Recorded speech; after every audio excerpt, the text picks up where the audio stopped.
Bom dia, irmãos, tudo bem?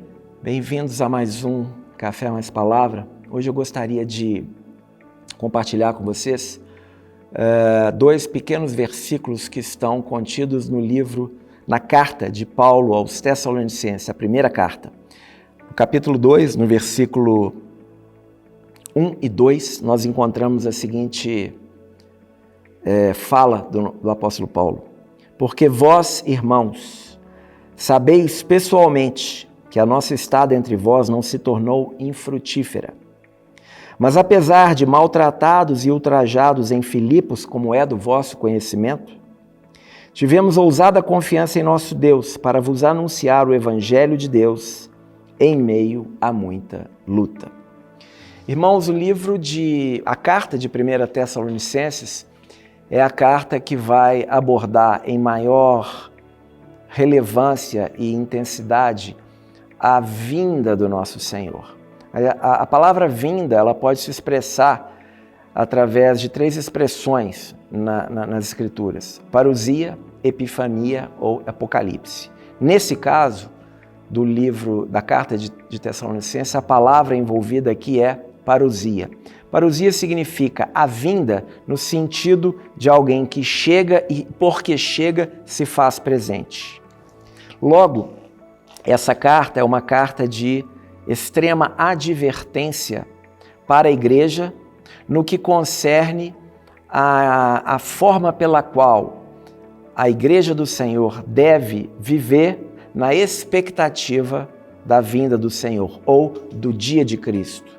E por outro lado, no outro lado da moeda, do ensino dessa carta, nós devemos ver qual será, ou quais são as advertências para o mundo no que concerne à vinda do Senhor, porém, não mais sob a perspectiva do dia de Cristo, mas o dia do Senhor.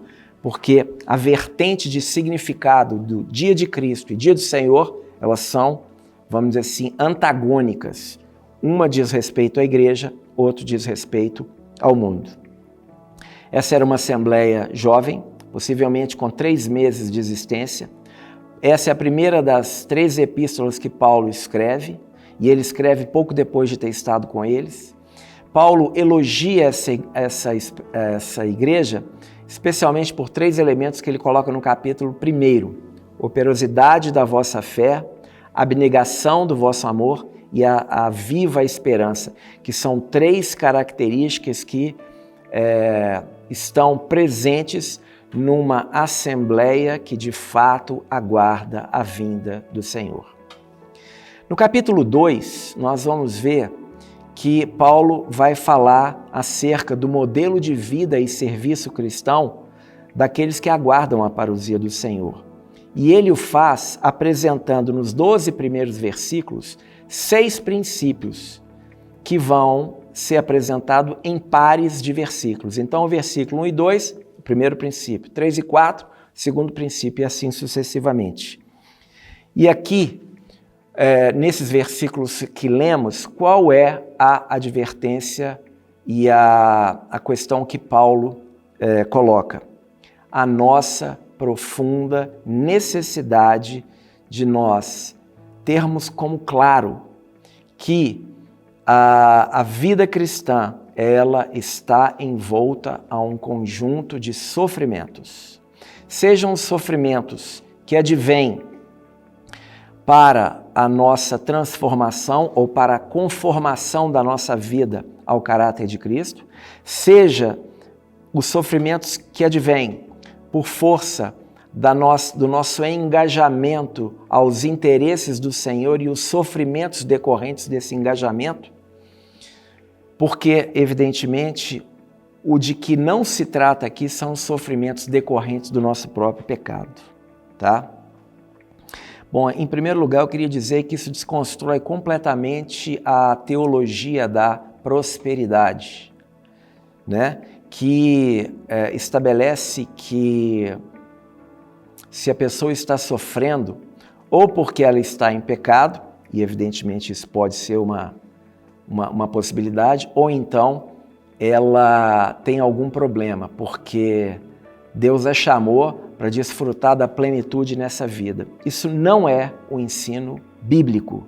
O ensino bíblico é que, para que a nossa fé seja aprovada e para que nós possamos ser aprovados e para que nós tenhamos o caráter de Cristo formado em nós, nós haveremos, sim, de passar por diversas tribulações. A segunda questão que eu coloco é que essa igreja é uma igreja que estava em profunda tribulação e era uma igreja perseguida, não é? E, no entanto, o testemunho daqueles irmãos era de tal forma que Paulo chega a dizer, no versículos 7 e 8 do capítulo 1, que repercutiu o testemunho da palavra do Senhor na vida daqueles irmãos. Essa palavra repercutiu fala de um instrumento de percussão, algo que é evidentemente estrondoso, tá? Ou seja, eles não estavam vivendo num mar de rosas, eles estavam extremamente atribulados e perseguidos, tá? Esse contexto ele é extremamente importante, não para uma defesa de uma vida que busca se autoflagelar, muito pelo contrário, né? A questão é que nós devemos ter uma mente preparada para o sofrimento e nós devemos buscar visão espiritual para compreender qual o propósito do Senhor em nos conduzir a circunstâncias tais que nós venhamos a sofrer, não é? Porque caráter, né, é natureza que passa por um processo. O simples fato de havermos crido nos faz participantes da natureza, mas não nos faz participantes do caráter. De tal maneira que, isso ainda mais quando aquele dia, o dia da volta do Senhor, se aproxima. Porque duas coisas estarão presentes de uma forma muito intensa nesses dias do tempo do fim. Um sofrimento, sem dúvida nenhuma, muito grande e, ao mesmo tempo, a manifestação do Espírito Santo nos capacitando a ultrapassar essas circunstâncias e os sinais, prodígios e maravilhas que acompanham aqueles que creem, não é?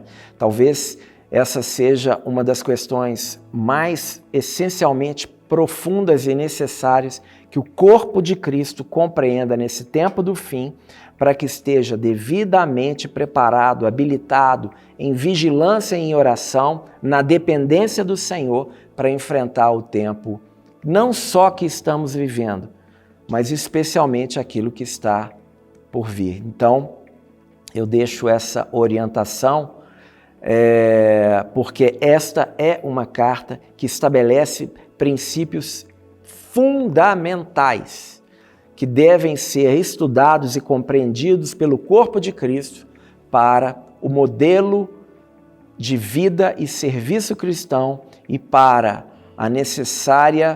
o necessário testemunho e forma de viver que deve acompanhar aos que creem na perspectiva da parousia do Senhor. Ok?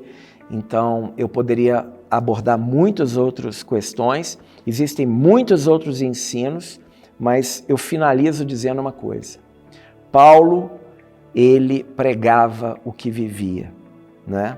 E esses irmãos em Tessalônica, eles são irmãos que puderam dar um testemunho profundo no sofrimento.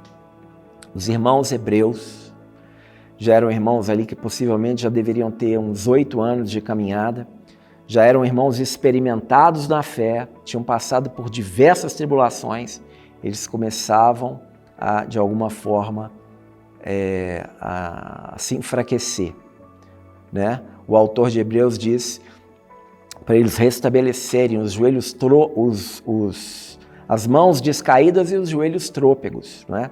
Então, eu vou deixar uma orientação, se é que eu poderia fazê-lo.